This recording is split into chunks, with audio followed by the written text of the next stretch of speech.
Assalamualaikum warahmatullahi wabarakatuh. Sampurasun dari Bandung, umat ulah anu kudu.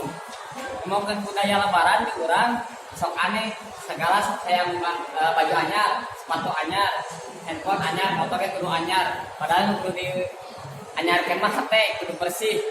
Tah eta sikapna lebaran.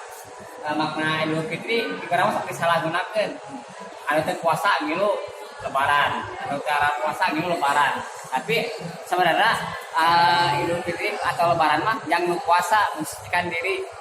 Aya tadi pamulikeun baju ke kolotna sok ceuri. Tapi sih simkuring ngarasa gitu bahwa letik mun tadi pamulikeun baju pasti ceuri. Malahan aya jadi carita simkuring anu pernah dialami ku simkuring. Kan aya simkuring mah orang kampung di kampung jelema nya ibarat jelema teh boga lah.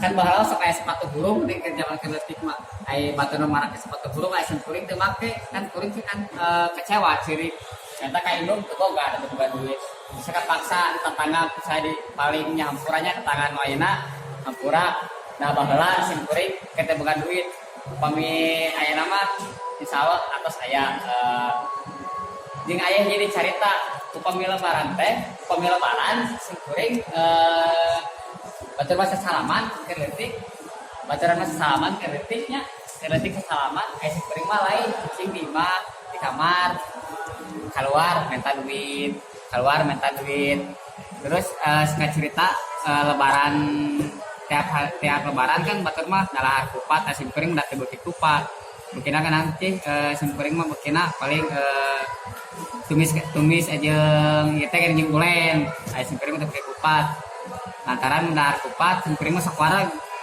wareg jadi intina mah ulah era ngomong bahasa Sunda jeung lebaran teh dijadikan makna mensucikan diri lain hayang sepatu anyar baju anyar segalana anyar lain tapi hate nu dianyarkeun sampurasun. Assalamualaikum warahmatullahi wabarakatuh.